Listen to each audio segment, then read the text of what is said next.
pues, continuando con las presentaciones de ayer en este viernes, en esta oportunidad contamos con la participación del ingeniero Bernardo Andrés Butrón Arce, ingeniero civil con más de 12 años de experiencia profesional en el desarrollo, gestión y supervisión de proyectos de infraestructura civil. Cuenta con una destacada especialización en geotecnia, mecánica de suelos y diseño de pavimentos. A lo largo de su trayectoria se ha desempeñado como gerente técnico, coordinando estudios de ingeniería y liderando equipos multidisciplinarios. Además cuenta con amplia experiencia como responsable del laboratorio de geotecnia y materiales y como docente universitario impartiendo asignaturas de su especialidad. Cabe destacar que es miembro activo de la Asociación Boliviana de Ingeniería Geotécnica y se mantiene en constante actualización, habiendo participado recientemente en el Coloquio Internacional de Ingeniería Sísmica y Sismológica.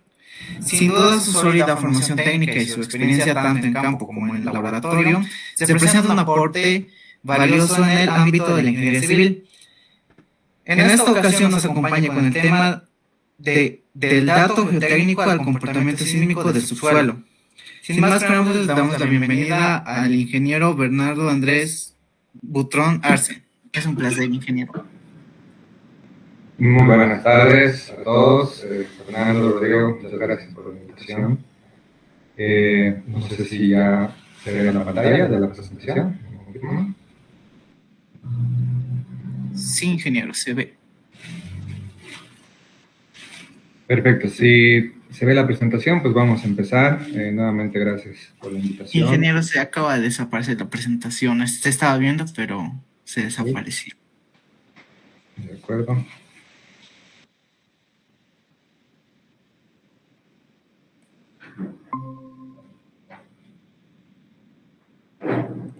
Ahora sí. Sí. Bueno, ¿Estamos bien? Se volvió a desaparecer. ¿Qué está pasando esto? Creo que estoy haciendo algo mal, pero mejor lo haremos así. Pantalla infinita nomás. Ok, ¿ahora? Sí, se sigue viendo ahora sí. Perfecto.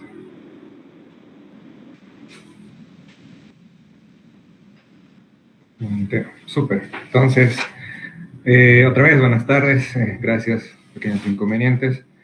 Bueno, el día de hoy quiero compartirles una pequeña presentación que va a hacer referencia principalmente a un área de la ingeniería geotécnica bastante interesante, que es la ingeniería o la dinámica de suelos o la ingeniería geotécnica sísmica. Vamos a hablar sobre algunos aspectos geotécnicos, principalmente de la dinámica del suelo, que son producto de fenómenos sísmicos que, como podemos ver acá en nuestras figuras, tenemos edificios que prácticamente se han hundido en el terreno. Esto es producto de un sismo que ha sucedido en el año 1964 en Niigata, Japón, que principalmente ha demostrado que hay un proceso que se denomina liquefacción de suelos, en el cual pierde principalmente su resistencia el suelo y los edificios se hunden, ¿sí? Entonces es un proceso que vamos a discutir bastante a lo largo de esta presentación y vamos a hacer énfasis en datos geotécnicos, ensayos, bastante información que tenemos que nosotros recolectar para poder estimar este comportamiento del suelo desde el punto de vista sísmico. Entonces, para hablar de eso necesitamos entender lo que es la ingeniería sísmica. La ingeniería sísmica, pues, estudia los efectos sísmicos de los terremotos en la sociedad y infraestructura. Desarrolla metodologías para mitigar los efectos. También trata de establecer algunas medidas para poder detectar o prevenir los sismos, ¿no? La ingeniería sísmica está fuertemente relacionada a muchas áreas de la ingeniería. Es una rama de la ingeniería civil y pues para poder hablar de ingeniería sísmica necesitamos mucho de la geología, necesitamos entender de sismología, de ingeniería geotécnica, por supuesto, también de la ingeniería estructural, que pues diseña las estructuras que sean sometidas a este tipo de fenómenos. Y si contamos con datos, vamos a poder trabajar con análisis estadísticos para poder hacer análisis de peligros y de análisis de riesgos. Entendemos que los sismos pues van a afectar a muchas personas, pueden causar daños muy, muy grandes a la sociedad. Por lo tanto, la ingeniería sísmica y su práctica involucra a la sociedad y la economía, ¿no? Y por lo tanto los países, los gobiernos están muy interesados en que esto se pueda controlar porque, bueno, tiene bastantes repercusiones, ¿no? Entonces también involucra un ámbito político la ingeniería sísmica. Sobre la significancia de la ingeniería sísmica, podemos ver en la imagen pues, daños muy grandes en la infraestructura. Los terremotos afectan a millones de personas, puede afectar a sus vidas, puede destruir sus infraestructuras y puede colapsar principalmente ciudades enteras, ¿no? Y todo lo que vendría a ser el correcto y el normal funcionamiento de estas ciudades. Por lo tanto, muchos países y muchas regiones que están principalmente involucradas o relacionadas con lo que es el cinturón de fuego del Pacífico, pues están más propensas a tener este tipo de fenómenos. Estamos hablando de Estados Unidos, México, bajamos un poco más, Colombia, Ecuador, Perú, Chile, son zonas que están mucho más propensas a tener efectos y a ser alcanzados por estos fenómenos sísmicos. Por lo tanto, estos fenómenos son fenómenos inevitables cuya peligrosidad varía según la ubicación geográfica, como decíamos. Aunque no se pueden predecir con exactitud, es posible estimar sus efectos y reducir sus consecuencias mediante la ingeniería sísmica. Bolivia no está exenta de los sismos. Esta es una publicación reciente del Observatorio de San Calixto. Cada año hacen estos análisis, en el cual podemos ver que el año pasado, el 2026, Bolivia ha tenido alrededor de 2080 sismos, principalmente sismos producidos de forma superficial, se podría decir, ¿no? Sismos intermedios y sismos de profundidad. Hay una escala acá para entender dónde se produce esa liberación de energía, ¿no? Hasta 70 kilómetros se consideran los sismos superficiales, hasta más de 100 kilómetros, hasta los 300 son sismos intermedios y sismos profundos se consideran más de 500 kilómetros. La zona andina, ¿no? Presenta una concentración mayor de estos sismos. Tenemos en la localidad de Luis Calvo, ¿no? Un sismo que se registró el más grande, de 5.3 de magnitud y una intensidad, no está clara acá, pero una intensidad seguramente grande, en la cual, bueno, la intensidad aquí es 1, eso es interesante, ¿no? Vamos a hablar sobre la intensidad, sobre la magnitud, y la intensidad 1, porque la intensidad es una medida principalmente de cómo se ha percibido el sismo, ¿no? Entonces puede haber zonas en las cuales no hay personas, entonces la escala de la intensidad pues no va a poder reflejar eso. Sin embargo, la magnitud sí es algo que se pueda medir con instrumentos, entonces son medidas altas, ¿no? De 5.3. Cochabamba ha tenido un evento sísmico alto el año pasado de 4.8, el 30 de julio, entonces esto nos muestra que Bolivia no está exenta de los sismos. En la zona oriental, digamos, o subandina, Santa Cruz, más específicos, también tiene sismos. Tal vez estos sismos no se producen por esta subducción de placas o otros tipos de fenómenos a mayor profundidad, como tenemos aquí cerca a la cordillera, pero Santa Cruz puede ser que estos sismos sean registrados y sean asociados a estructuras, a fallas, ¿no? Fallas del subandino, como la falla de Mandeyapecu, que es una falla que se está estudiando mucho y bueno, llama la atención y hay que prestarle atención en realidad para esta zona de Santa Cruz y bueno, el oriente de nuestro país. Si queremos explicar físicamente cómo se produce un sismo, pues los sismos se originan y liberan energía de un punto que lo vamos a llamar hipocentro, la proyección superior de este foco o este hipocentro lo vamos a llamar el epicentro.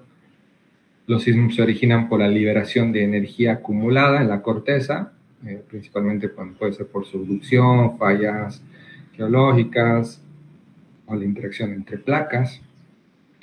Esta liberación de energía es a través de estas ondas, ¿sí?, que van a llegar a la superficie, pero estas ondas es importante aclarar que van a atravesar bastantes materiales, ¿no? Van a atravesar la corteza, van a atravesar roca y finalmente llegarán a los estratos mucho más delgaditos que son los suelos y de ahí llegarán a la superficie.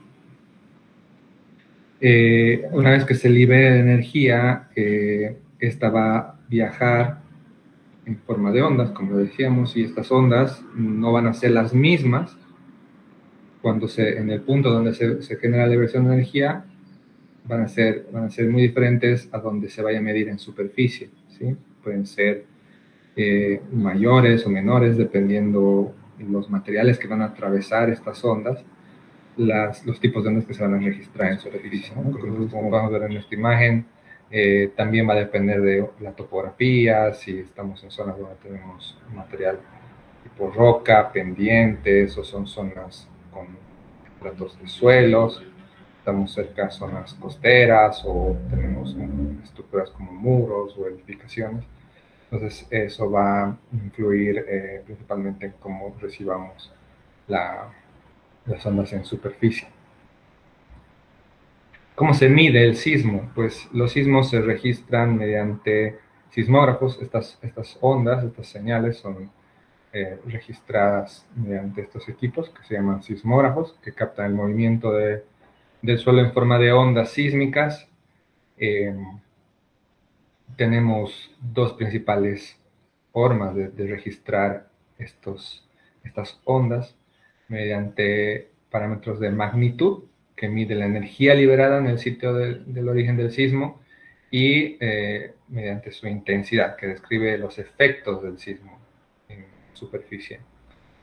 Hablando sobre la intensidad se expresa en una escala que es la escala de Mercalli, la cual varía según la distancia del epicentro, las condiciones del suelo, el tipo de estructura, y vamos a ver que es una escala que varía en función a cómo percibimos el sismo, ¿no? Entonces, es una apreciación de los posibles daños que se haya ocasionado el sismo para poder darle un valor dentro de una escala a la intensidad, y esta escala es la escala de Mercalli.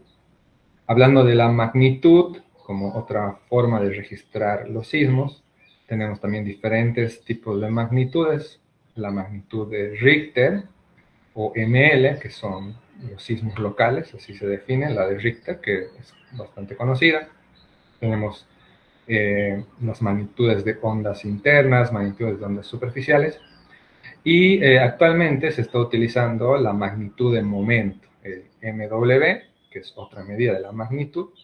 El W es por work, por trabajo, porque es una magnitud del trabajo, hablando físicamente, del proceso de lo que significa trabajo, por ser la más representativa del tamaño real del sismo. Vamos a hablar de cómo medimos estas señales, estas ondas, estas ondas sísmicas. En Bolivia tenemos decíamos, el Observatorio San Calixto, quien se encarga de registrar estas ondas. Actualmente el Observatorio San Calixto tiene una red de 18 estaciones donde tiene estos equipos, estos sismógrafos. Bueno, de los 18, 14 son sismógrafos. Los sismógrafos miden principalmente sismos no muy fuertes, estas amplitudes no muy grandes, y puedes registrar sismos que son muy lejanos, ¿no? Nos permite identificar mediante ciertas formas de interpolación o integración de estaciones. Se puede centralizar y ver dónde se han producido los sismos, ¿no? Entonces son estas estaciones sismómetros o los sismómetros, que son 14, principalmente van a medir velocidades y puntos donde se han ubicado los sismos. Y tenemos 3 acelerómetros, que son medidas diferentes, que principalmente van a medir las aceleraciones de estas ondas en función del tiempo, ¿no? Y un infrasonido. Entre las estaciones entre los 14 sismómetros y los acelerómetros podemos determinar lo que decíamos, las magnitudes de momento y las aceleraciones, que son, vamos a ver que son parámetros importantes tanto para el diseño de estructuras como para analizar el movimiento, la dinámica en los suelos. Entonces hablábamos de la escala de Mercalli, ¿no? Que es una escala que va del 1 al 12, desde impredecible, muy leve, leve, moderado. Mide la intensidad de un terremoto en un área particular, sin la necesidad de instrumentos. Es apreciativo, ¿no? Mide la violencia con la que percibe un sismo, representando los efectos producidos. Entonces, una escala de Mercalli nivel 3 se considera leve, que podría ser que es sentido por algunas personas dentro de edificios, o en otro caso, sentido por algunas personas fuera de edificios, se observan daños. Entonces, es una especie de cuestionario que debemos llenar para poder clasificar el sismo según la escala de Mercalli. Volvemos con las magnitudes. Entonces decíamos que eran varias. Teníamos la de Richter o la magnitud local. También tenemos la magnitud de ondas superficiales, magnitud de ondas de cuerpo, magnitud del Instituto Meteorológico de Japón, magnitud de Koda, magnitud de duración y finalmente la magnitud de momento, que decimos que actualmente es la que más se utiliza. Hablando de la de Richter, la magnitud de Richter o la escala de Richter es una función logarítmica con la máxima, que mide la máxima amplitud de la onda, de las ondas que registran estos sismógrafos, registradas por los sismógrafos.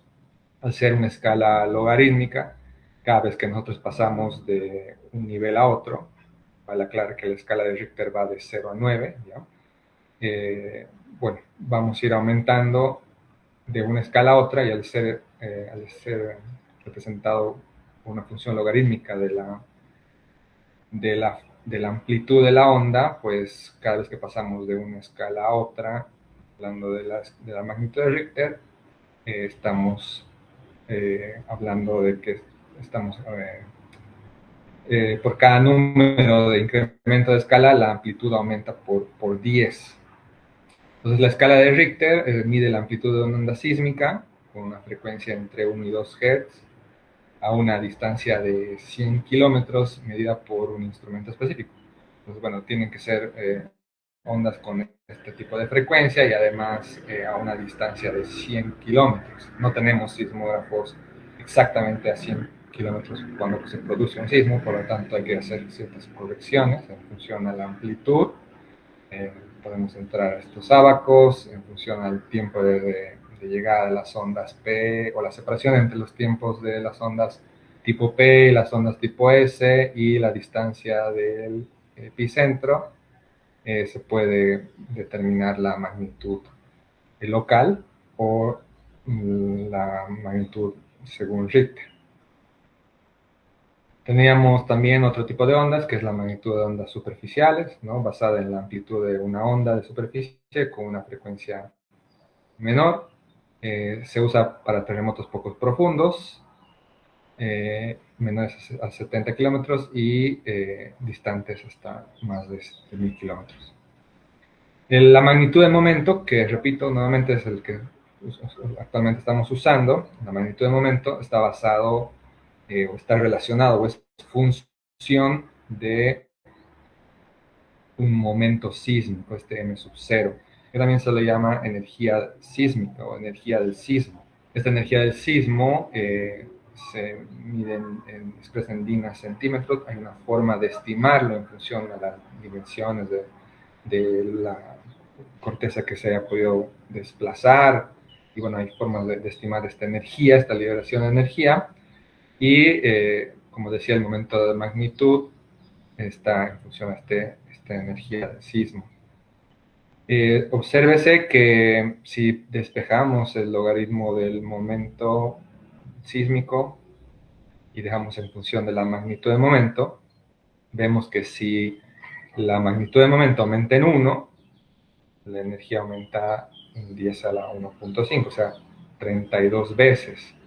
Es decir, que si tenemos una magnitud de momento de 4, para pasar a una magnitud de momento de 5, la energía liberada en el momento del sismo tendría que ser 32 veces mayor. Hablando de la energía, acá tenemos la escala de la energía, aquí la magnitud de momento, de la que estamos hablando, y en esta escala podemos ver algunos ejemplos de cómo podrían ser esas liberaciones de energía. En magnitudes de momento entre 3 a 4 tendríamos una energía como la de un rayo, ¿sí?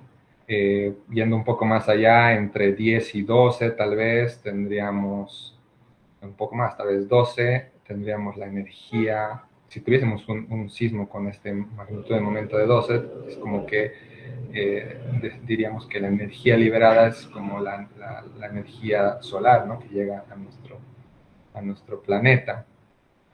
Y magnitudes de momento mayores, pues estaríamos hablando de un impacto de un meteorito de 10 kilómetros de diámetro que viaja a 20 kilómetros por segundo, ¿no? Entonces, no se han registrado magnitudes de momento de esta escala, que podría ser apocalípticas tal vez, pero se han registrado valores 64, de 9.2, el de Chile, de 1960, de 9.5, y comparando estos fenómenos, acá tenemos otra escala, donde también la magnitud de momento desde 5, 6, 7, 8, 9, fíjense, hablando de bombas, ¿no? La bomba de Hiroshima tenía un valor de una magnitud de momento de 5, podría generar ese tipo de energía, este sismo, o la de un megatón de una bomba nuclear estaría entre 5 y 8 de magnitud de momento, y pues la de el sismo que sintieron los amigos de Chile en los años 60. ¿Por qué se usa o se está usando el MW o la magnitud de momento para cuantificar el sismo? Es que a medida que haciendo una comparación con esta magnitud de momento, vemos que el ML, que es la de Richter y otros tipos de magnitudes, llegados a un valor de magnitud,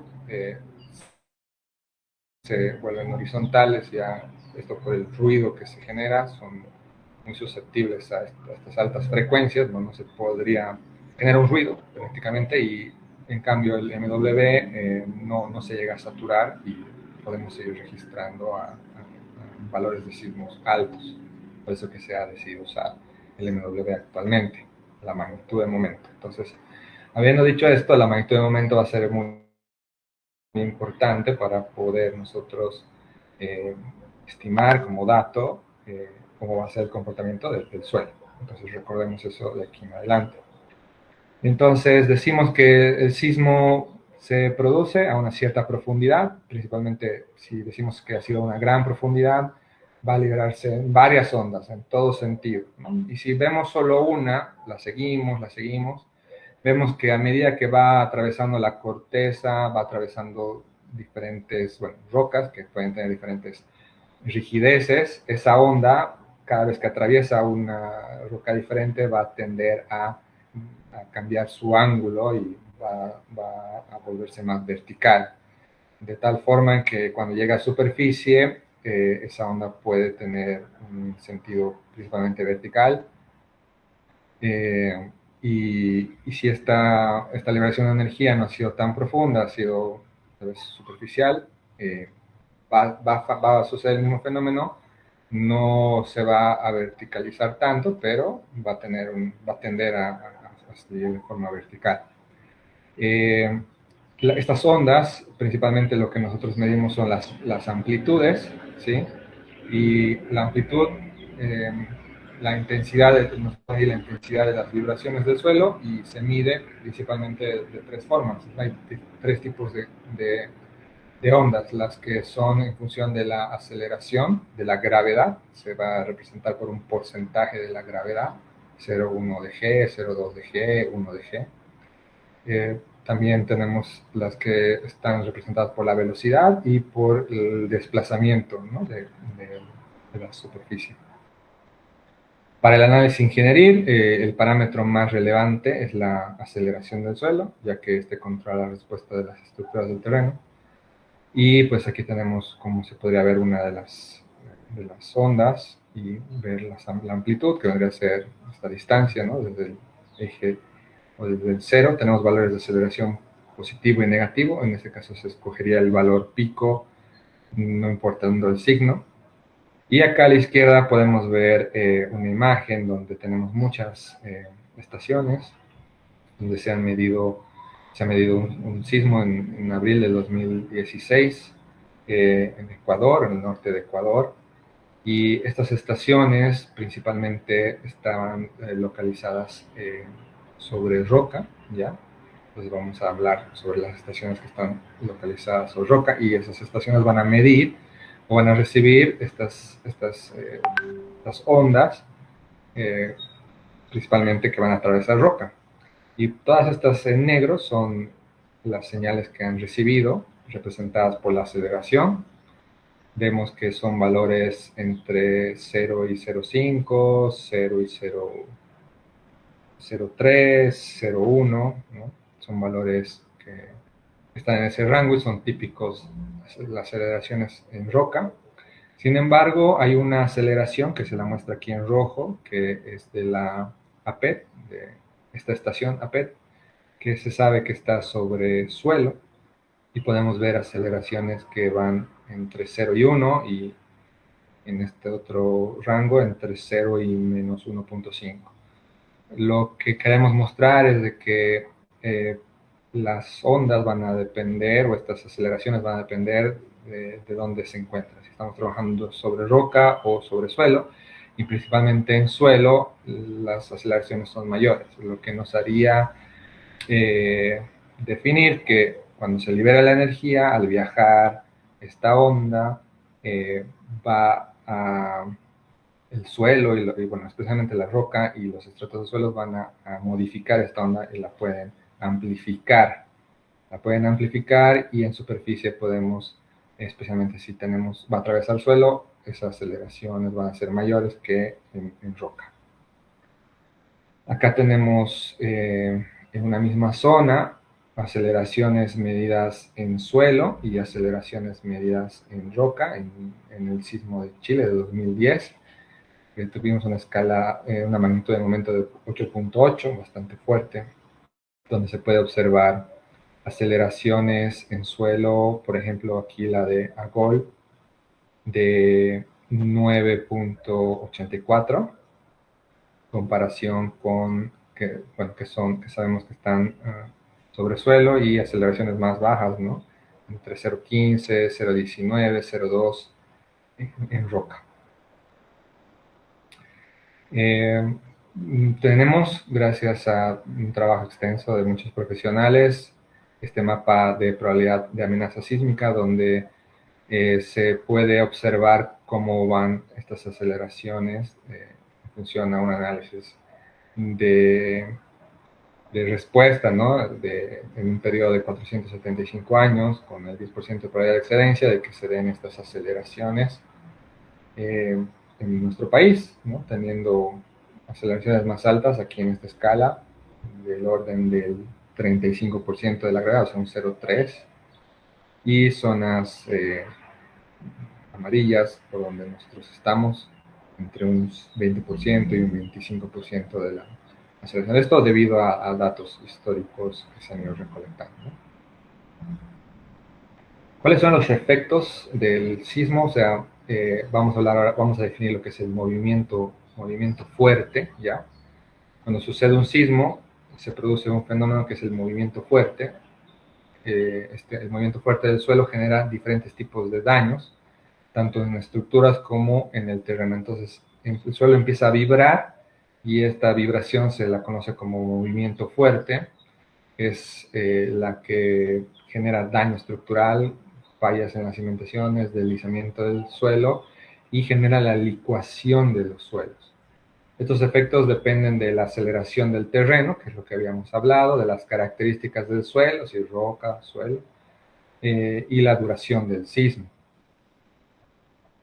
En el movimiento fuerte en un terremoto genera ondas sísmicas de vibración que viajan por la corteza terrestre.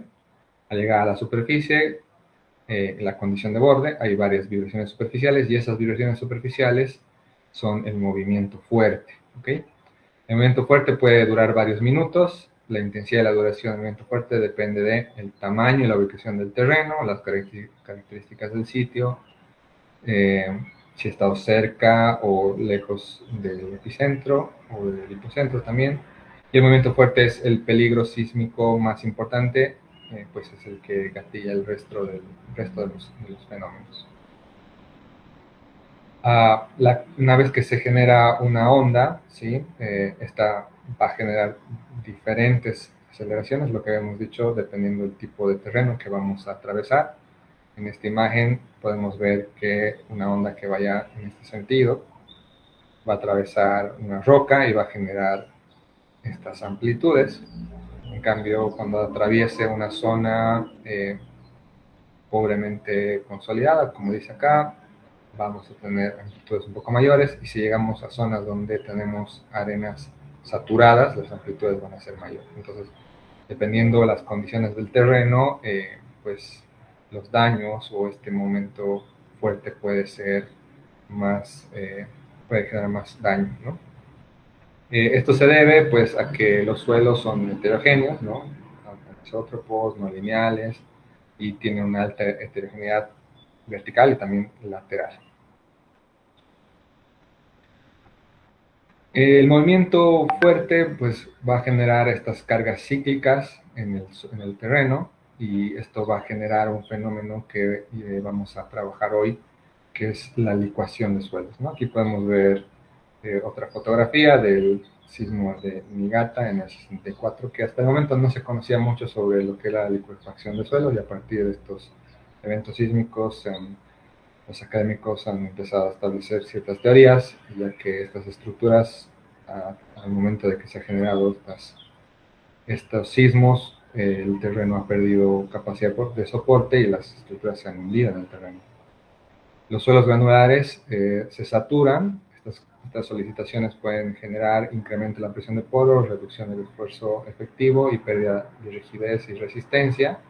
Cuando la resistencia se reduce significativamente, el suelo puede comportarse como un fluido, y eso llamamos licuefacción. Entonces, ¿qué es la licuefacción? Entendiendo que el suelo tiene que tener ciertas condiciones, principalmente pues tiene que estar saturado, y conociendo lo que definió Terzaghi, podemos ver que en el momento en que se genera el sismo, las velocidades van a ser las velocidades con las que se aplican las cargas van a ser muy grandes, por lo que también va a un poco influenciar la permeabilidad del suelo, pero el agua no va a poder drenar, se van a generar condiciones no drenadas, por lo tanto va a haber un exceso de presión de poros que va a reducir significativamente la resistencia o el esfuerzo efectivo del suelo, que está relacionado a la resistencia al corte del suelo. Entonces, si se produce un efecto sísmico en condiciones tales que tenemos partículas granulares y un nivel freático o están saturadas, debido a la aplicación rápida de la carga, se va a generar un incremento de presión de poros y una reducción de los esfuerzos efectivos, que va a desencadenar en una reducción de la resistencia.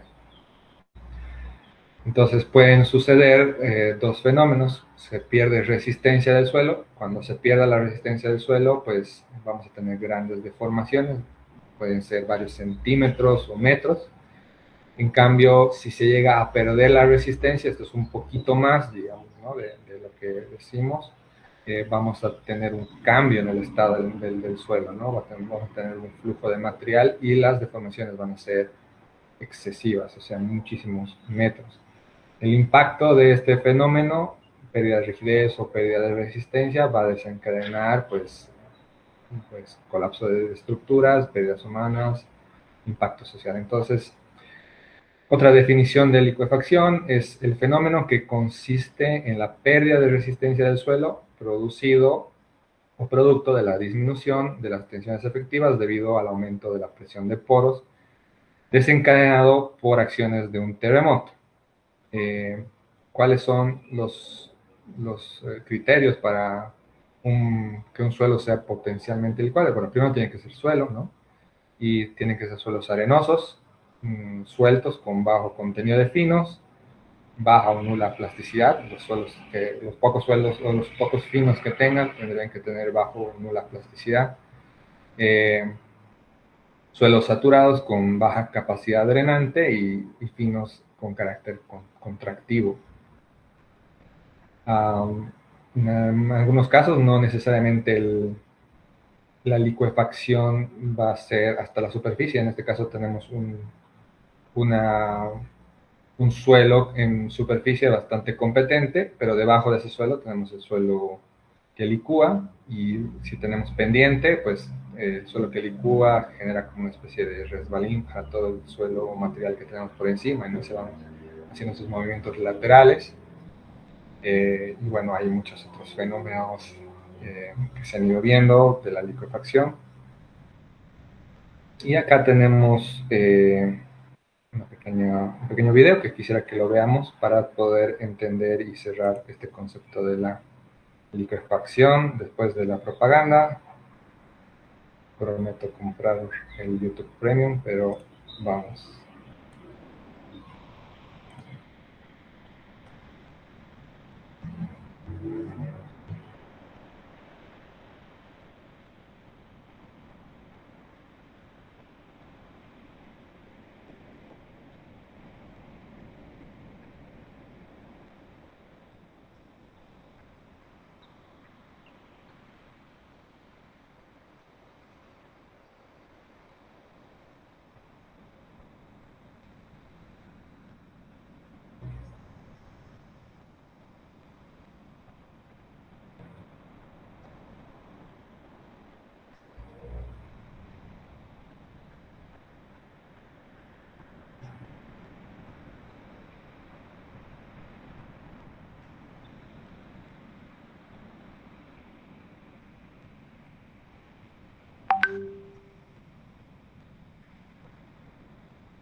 Ok.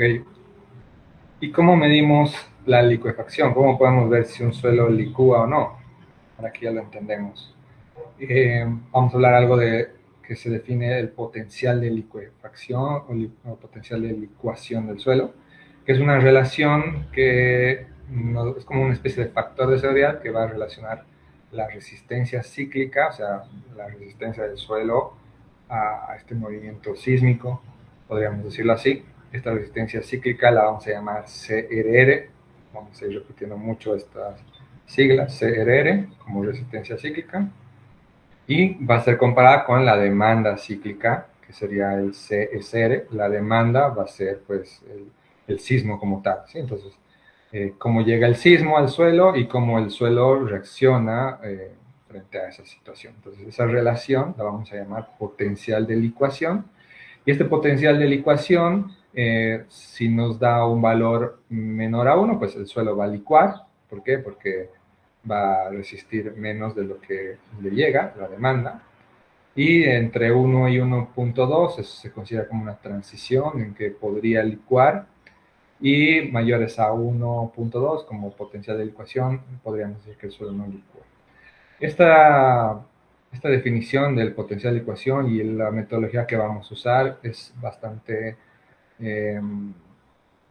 no sé si antigua, pero vamos a trabajar con un método que es bastante sencillo, principalmente establecido por algunos autores, como Seth y el profesor Idris, en el año 1995, incluso, que es un poco más antiguo, donde vamos a establecer algunos parámetros y algunos ensayos para poder ver estos valores de CRR como resistencia cíclica y otros parámetros para definir la demanda cíclica. Entonces, para entender este fenómeno de licuación, tenemos que entender que va a haber una movilidad cíclica y un fallo de flujo. La movilidad cíclica está en relación a la cambio de rigidez, ¿no? Entonces decíamos que va a haber un aumento gradual de la presión de poros, pérdida gradual de confinamiento, pérdida gradual de rigidez, deformaciones grandes de asentamientos del orden de metros y daños significativos. Y la falla de flujo va a ser un aumento de la presión de poros por solicitaciones ya no en condiciones no drenadas, pérdida repentina de resistencia, comúnmente observada en estructuras geotécnicas, deformaciones excesivas y bueno, toda una catástrofe, ¿no? Hay algunos vestigios que se pueden observar, como estos pequeños volcanes de arena. Se genera este exceso de presión de poros y el agua sale inyectada hacia arriba con presión y va arrastrando partículas, ¿no? Se van generando estos volcancitos que nos hablan de procesos de licuefacción en algunas zonas. Para determinar este factor o este potencial de licuación, vamos a hablar de un método simplificado, el cual nos va a ayudar a definir, como decíamos, la solicitación cíclica, el CSR, y la resistencia cíclica, CRR. Y esto lo vamos a hacer a través de ensayos, tanto de campo y ensayos de laboratorio. Entonces, lo primero que tenemos que definir, el primer paso es, pues, retrocedo, uno de estos dos. Pues vamos a empezar.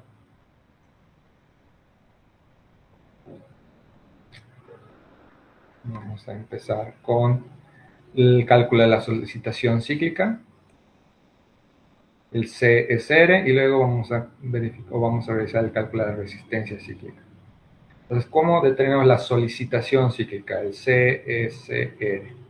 Pues es un parámetro semi-empírico de las solicitaciones sísmicas de un terreno, como decíamos por los autores Seth y Idris, en el cual vamos a tener una resistencia al corte tau promedio, que va a estar en función de la aceleración, que es la amplitud de estas ondas, ¿no? En función de la aceleración, lo que habíamos dicho, pero vamos a escoger la aceleración máxima que podemos tener en una zona, la gravedad y, bueno, las condiciones de tensiones, condiciones totales y efectivas, y un factor de reducción de tensiones. Entonces, ¿cómo se define esa expresión? Pues lo que tenemos que pensar es que tenemos acá un bloquecito de suelo que tiene un peso W, tiene una profundidad, y vamos a decir que tiene hacia dentro de la computadora una profundidad unitaria, y pues va a estar sometido por una fuerza T, una fuerza que va a tratar de cortar este suelo como fuerza. Entonces sabemos que sumatoria de fuerzas va a ser igual a masa por aceleración. La masa la podemos expresar en términos de peso, porque sabemos que el peso por la gravedad va a ser la masa. Y el peso, conociendo la geometría y el peso unitario, pues podemos decir que va a ser igual a el área por el peso unitario por la profundidad. Entonces, esta expresión, si nosotros la vamos desarrollando, aquí la vuelvo a escribir, la vamos desarrollando, tenemos que la fuerza sobre área va a ser igual al peso unitario por Z entre la gravedad y la aceleración máxima. La fuerza sobre área es nuestra tensión de corte, y sigma por Z va a ser nuestro esfuerzo total.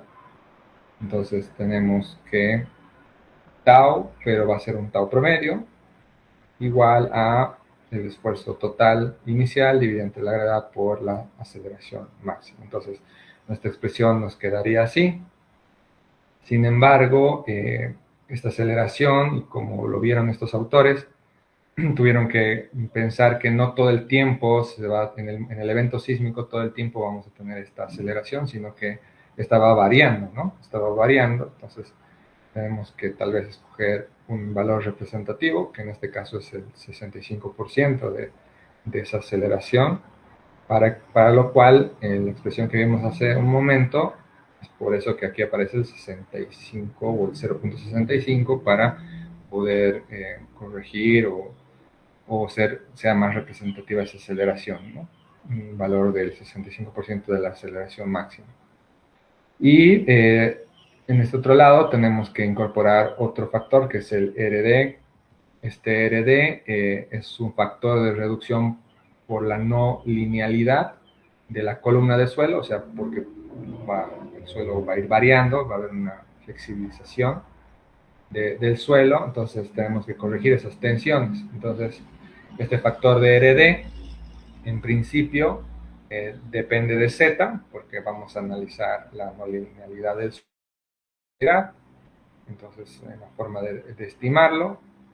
Posteriormente, otros autores, en años más cercanos, establecieron que RD va a estar en función de Z, sí, pero también del momento o la magnitud del momento del sismo.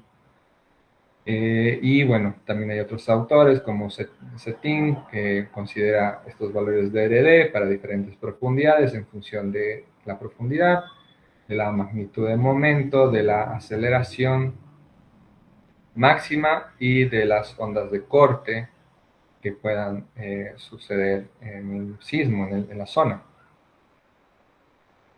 ¿Cómo estimamos? Vemos, ¿no? Repasamos, vemos que necesitamos MW y A. ¿Y cómo determinamos MW, que también se llama el PGA, que es la aceleración máxima en inglés, y el momento o la magnitud de momento? Si nosotros tenemos una zona de estudio, pues tenemos que ver cómo estimar esa aceleración y esa magnitud de momento, que no son datos para poder definir cuál va a ser la solicitación sísmica que tiene que aguantar nuestro suelo. Entonces, las normas no te dicen exactamente estos son los valores, sino que hay que ir por tres caminos. Uno sería hacer un análisis probabilístico de peligro sísmico de sitio o un análisis de respuesta de sitio, o algo un poco más conservador sería un análisis determinístico del peligro sísmico complementado por el análisis de antecedentes históricos, que en este caso podría ser usar la información que tenemos en los mapas de probabilidad de amenaza sísmica para definir algún valor de aceleración en función de algunas variaciones en la magnitud de momento. Entonces, el paso 2 ahora es ver cuál es la resistencia del suelo a ese evento sísmico, a esa respuesta cíclica.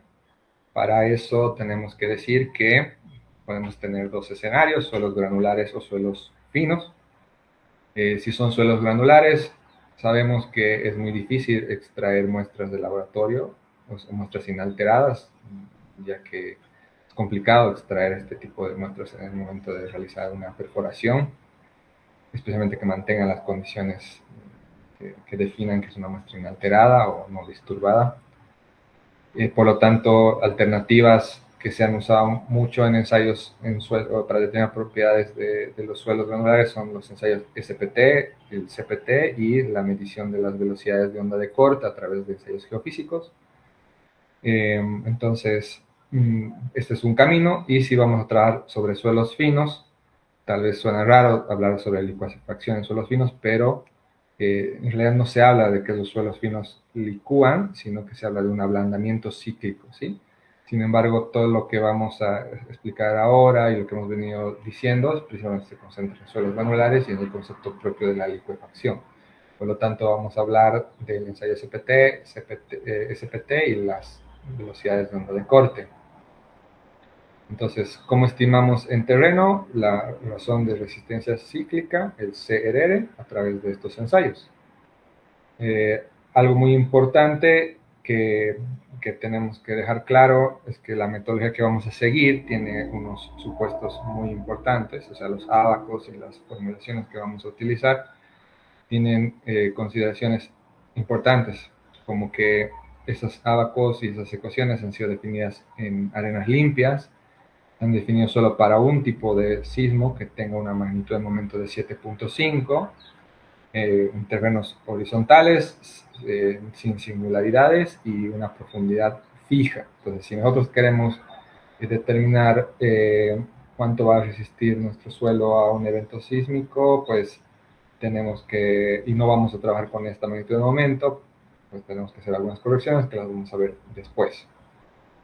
Entonces, uno de los métodos era el ensayo SPT, muy conocido por todos, ¿no? El ensayo SPT, donde tenemos que contar el número de golpes para que una cuchara estandarizada penetre en el suelo.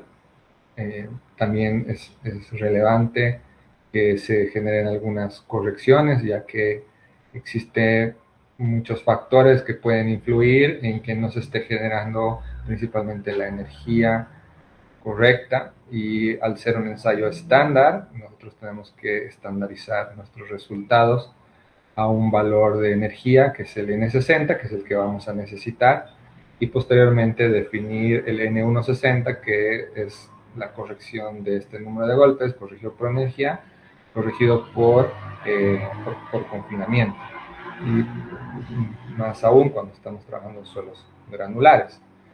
Vamos a trabajar entonces con el N160, como decíamos acá, el objetivo es llegar al N160 para utilizar este ábaco.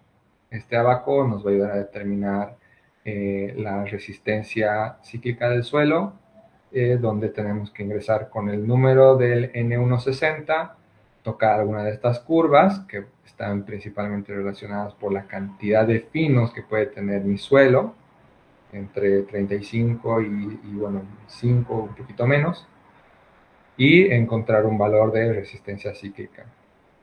Entonces, si mi suelo tiene algo de contenido de finos, pues tendré que usar una de estas otras curvas y no me quedo con esta, si es una arena limpia.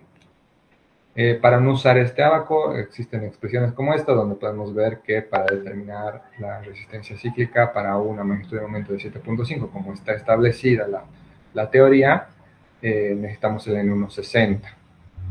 Si nosotros vamos a recurrir a usar esta fórmula, tenemos que estar conscientes de que estamos trabajando con una arena limpia. De lo contrario, tenemos que hacer correcciones si queremos usar la ecuación. Tenemos que corregir el N160 por el contenido de finos, que va a seguir una metodología, pero es importante en este caso considerar el contenido de finos para poder determinar esto. Entonces, tratando de apurarnos un poco más, tenemos acá el N160, las correcciones que tenemos que hacer por la presión de confinamiento, la energía, el diámetro de perforación, la longitud de barras, tipo de muestreador, todo eso lo conocemos. Referente al C sub N, que es la presión de confinamiento, hay muchos autores. Vemos que estos autores, a medida que vamos ganando profundidad, o sea, los esfuerzos efectivos van aumentando, a partir de este valor de 1, pues hay mucha variación del factor C sub N, y vemos que C sub N afecta directamente el número de golpes. Entonces podemos multiplicar por un 0,6 o por 0,02, y eso puede hacer que nuestras fundaciones sean más grandes o más pequeñas. Entonces es muy importante ver con qué valor de CN trabajar. Algunos autores concuerdan que, bueno, podríamos usar esta expresión, que algunas otras de otros autores bastante reconocidos. Dependiendo del tipo del martillo, pues nosotros tenemos que hacer correcciones por energía, ¿no? Existen tablas como esta, y actualmente la norma boliviana de estudios geotécnicos también sugiere poder usar alguna de estas tablas. Sin embargo, insta a que se pueda medir la energía que aplica nuestro equipo para no entrar en supuestos. Entonces, especialmente para medir el potencial de licuefacción, algunas otras normativas como la chilena exigen que sí o sí el equipo de SPT, si se va a hacer mediante ensayo SPT, venga con su certificado de calibración por energía.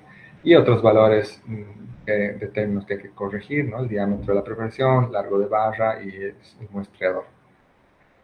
Una vez que yo tenga mi N1 ya calculado, N160, tengo que saber que voy a calcular un CRR para 7.5, pues voy a entrar con ese valor. Dependiendo de la cantidad de finos, tendré mi valor de relación de resistencia del suelo.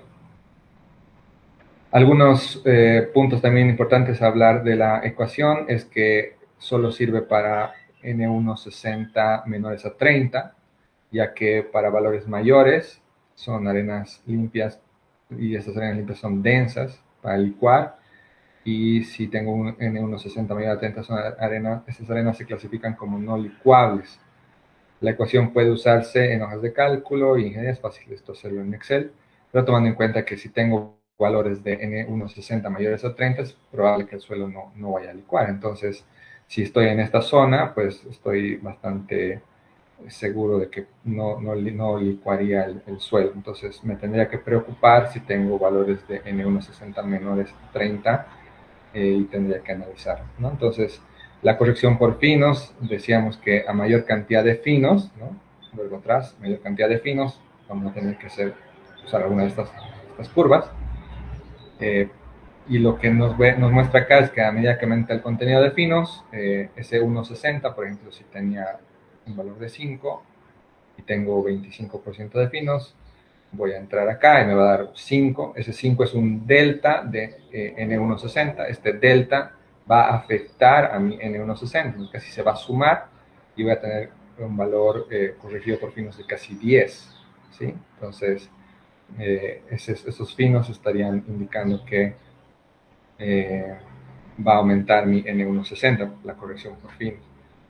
Aquí hay alguna explicación importante del cuidado que hay que tener con estos abacos, es que siempre se trabaja este abaco con mucho cuidado. Las curvas sugieren erróneamente que para un mismo contenido de finos, a mayor contenido de finos, la resistencia a licuefacción aumenta. O sea, si yo tengo aquí un valor de N160 de 20 y no tengo finos, voy a tener un valor de 0,2 por acá, pero si tengo finos y con el mismo número de golpes, y mayor finos, o sea, 35% de finos, voy a tener un valor de 0,4, que quiere decir que mientras más me voy a este lado, el suelo no va a tener mayor resistencia a la licuación, lo cual no es tan así porque los finos no ayudan a resistir el proceso de licuefacción, ¿sí? Entonces, lo que está pasando acá es una densificación del suelo al tener más finos, por eso podría tener una misma resistencia comparando con un suelo que tenga menos finos, pero no es que está aguantando más a este fenómeno de licuefacción. El otro método es el CPT, que también lo conocemos, es introducir este instrumento, ya que es un instrumento electrónico a ciertas velocidades, principalmente 2 centímetros sobre segundo. Podemos hacer lecturas cada milímetro de una resistencia a la punta y de fricción, ¿no? Entonces podemos tener gráficos como este, donde tengo la resistencia a la punta y la resistencia al fuste, y también si existe la variación de incorporar aquí un medidor de presión de poros. Podemos medir también la presión de poros a medida que voy metiendo el instrumento. En esta línea azul tengo la presión hidrostática, perdón, y puedo ir viendo cómo va variando la presión de poros. Algunas zonas que son positivas nos va a indicar que los suelos son contractivos, o si son valores negativos son suelos dilatantes, ¿no? Entonces también nos da una idea si estamos trabajando arenas o arcillas. Las correcciones que hay que hacer para medir esta resistencia por punta, que vendría a ser al final el QT, que vendría a corregir el QC a través de la geometría de la punta, y lo mismo del fuste, la resistencia por fuste. Hay abacos que van a clasificar el suelo. La desventaja del CPT es que yo no puedo sacar muestras, por lo tanto no puedo ver cómo son. Entonces la clasificación del suelo no va a ser por cómo me sale el límite líquido o el límite plástico o la granometría, sino va a ser una clasificación por cómo, qué valores de penetración y de fricción tiene la herramienta en el suelo. Entonces es una clasificación más por comportamiento, ¿sí?, del suelo. Entonces hay tablas como estas que, en función a lo que vamos obteniendo acá, se sacan algunas relaciones y voy entrando para ver si son suelos arcillosos, suelos hasta sensitivos, consolidados. Bueno, son varias formas de clasificar los suelos en función del CPT. Y bueno, ¿cómo mido la resistencia cíclica del suelo con el ensayo CPT? También hay una expresión como esta, donde tenemos varios factores a tomar en cuenta, y al final esto se representa en un abaco, en el cual yo tengo que ingresar con el QC1N. Este QC1N pues va a ser va a corregir a la resistencia por punta del ensayo CPT, principalmente por sobrecarga, ¿no? por tensiones. Entonces vamos a tener de esta forma zonas que no licúan y zonas que licúan en función a estas curvas y las expresiones que tenemos acá en función a valores de QC1 en menores a 50 y menores entre 50 y 160. Finalmente tenemos las mediciones de ondas. Existen varios métodos geofísicos para medir esto. Podemos medir estas ondas de corte y usar nuevamente estos parámetros, en este caso el BS1. El BS1 nos va a dar tal vez un margen por acá entre un poquito más de 200 metros sobre segundo de velocidad de onda de corte, en las cual todo lo que esté menos que eso licúa y todo lo que sea un poco más rápido no licúa. Entonces tenemos aquí el ábaco o las expresiones. Hay que tener mucho cuidado porque al comparar estos métodos vemos que las ondas de corte van a generar deformaciones muy pequeñitas. Es un ensayo que es en superficie, no vamos a romper el suelo. Entonces estas ondas que van a viajar y nos van a ayudar a determinar las velocidades de corte están dentro de un rango elástico del suelo, por lo cual a bajas deformaciones, y los resultados en comparación a los otros métodos van a ser algo diferentes porque no estamos midiendo en las mismas condiciones. Entonces tenemos para el ensayo CPT, SPT, el CPT y ondas de corte, los diferentes métodos para medir la resistencia cíclica del suelo, pero decíamos al inicio que hay que corregir porque todos estos métodos están para un tipo de sismo y para condiciones de terreno particulares. Entonces, si yo tengo otro tipo de sismo de otro valor, pues tengo que multiplicar por este factor de escala de magnitud, y dependiendo de las condiciones de sobrecarga y de condiciones de geometría, tendré otros factores, ¿no? Entonces aquí están los ábacos para el magnitude scale factor para modificar. Fíjense que tenemos magnitudes de momento entre 5, 6, 7. Va a haber valores interesantes de factor de escala de la magnitud del momento. Sin embargo, para valores mayores a 7, 7, 5, 8, no hay muchos datos, ¿no? Porque hoy en día se está trabajando más en alimentar esta zona de la gráfica. Entonces, de esa forma tendríamos los ensayos de terreno. Luego vamos a hablar de los ensayos de laboratorio. Los ensayos de laboratorio son principalmente los triaxiales cíclicos. Para eso necesito que mi equipo triaxial genere, aquí tenga un motor que vaya generando esta aplicación de carga de forma cíclica o dinámica. No es que apretamos y rompemos la muestra, sino tenemos que aplicar una cierta frecuencia. Y hay ciertos criterios para poder determinar cuándo el suelo licúa o no. Uno de esos criterios es cuando el 100% del exceso de presión de poros se alcanza en función a un CR, ¿no? Una demanda. Esto está en función a cuántos ciclos yo quiero. Voy a reproducir prácticamente el sismo en el equipo triaxial, y cuando se cumplan ciertas condiciones, como por ejemplo el 100% de exceso de presión de poros, ese es el valor de ciclos en el cual el suelo licúa. Tenemos otros criterios, en este caso de deformación, al 2.5 de la deformación y a 5% de la deformación. Son criterios que podemos asumir. Se realizan varias probetas, mínimo 3, lo ideal serían así 5, y se establecen curvas como el número de ciclos de licuefacción en función a la resistencia cíclica para poder ver y estimar esa resistencia del suelo en función de ensayos de laboratorio. Hay otros tipos de ensayos. Este es el triaxial cíclico. Se ha visto que también el ensayo de corte dinámico cíclico da mejores aproximaciones, y el ensayo de corte torsional cíclico es otro método para medir esta resistencia del suelo. No hace mucho se realizó una campaña de exploración geotécnica en una zona de Santa Cruz. Se hicieron alrededor de 8 sondeos, en el cual se hicieron perforaciones, se extrajeron muestras de forma continua, se realizaron ensayos SPT cada 1,5 metros. Al ladito se hicieron ensayos de CPT, y sobre esos puntos también se hicieron líneas de geofísicas. El ensayo que se hizo fue el ensayo más W, el análisis multicanal de ondas superficiales, para determinar las velocidades de onda de corte. Entonces, en esta exploración se pudo obtener un perfil, ¿no? Todos los sondeos llegaron hasta 35 metros. Los puntos no estaban muy separados, prácticamente a 100 metros, 150 metros uno del otro. Y se pudo ver que debajo teníamos un suelo principalmente de arenas limosas, con intercalaciones de arcillas de baja plasticidad y algunas arenas gruesas.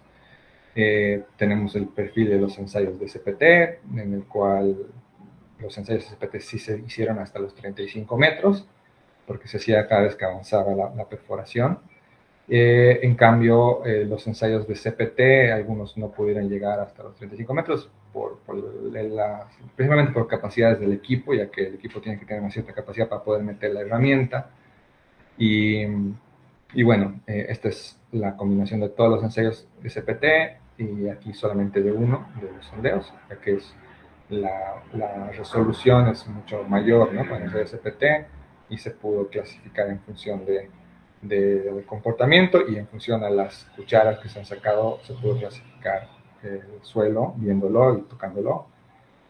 También algunos resultados de las velocidades de onda de corte de algunos de los puntos, donde se podía tener hasta 27 metros en el peor de los casos. En otros teníamos hasta 40, 50 metros, donde se han determinado las ondas de compresión, o las ondas S y las ondas P.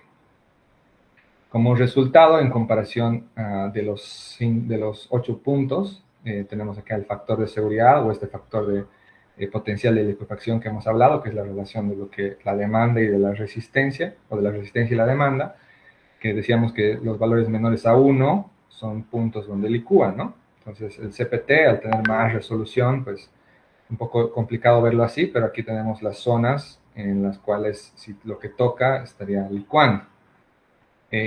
Hablando del factor, el IC, que es el índice de comportamiento del suelo, nos presenta zonas acá intermedias entre 2 y 2,6, donde los podríamos zonificar un poco más, escogiendo solamente los valores que son menores a 1, o sea, de todos los que eran menores a 1, los hemos puesto acá, para poder ver el IC y ver que coincide con algunas zonas en las cuales tenemos suelos principalmente arenosos, con limos, ¿no? Entonces, bueno, se ha podido concentrar los puntos, los que tienen menor valor de potencial, los menores a 1, y ver que hay una zona entre 8 y 20 metros que concentra más estos puntos donde indican las zonas potencialmente licuables. El CPT, por lo mismo, tenemos puntos cada 1,5 metros, y lo mismo, ¿no? Lo que son valores menores a 1 son zonas donde licuaría el suelo. También se ha hecho un análisis en función a solo los que son menores a 1, se ha podido ver que existe una susceptibilidad de corrección entre los estratos de 5 a casi 14 metros, ¿no?, teniendo algo de relación con lo que decía el ensayo CPT. Y con el más W, prácticamente todos los valores han caído debajo de 1 dentro del potencial de liquefacción. Decíamos que esto puede ser, en comparación a los otros, principalmente por la rigidez del suelo. Mezclando todos los resultados, pues tenemos algo como esto, que no es muy fácil de interpretar. Aquí sería la zona de menor a 1, en lo que es el factor de seguridad o el factor de liquefacción. Tratando de adoptar todos los valores que son menores a 1, pues tenemos acá los del más W, los del CPT y los del SPT. Y concluyendo que, bueno, haciendo un análisis de probabilidad de liquefacción, se pudo ver que hay una zona entre casi 8 y 15 a 16 metros que tendría un cierto potencial de liquefacción. Creo que ya me he pasado el tiempo. La idea era introducir un poco sobre este tema de la dinámica de suelos, de la identificación a partir de datos, del comportamiento del suelo.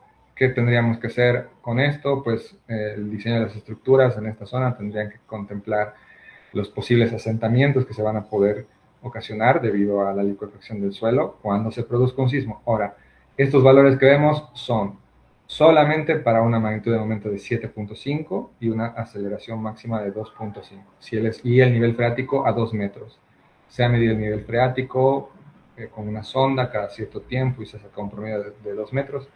Pues bajo esas condiciones se daría este fenómeno.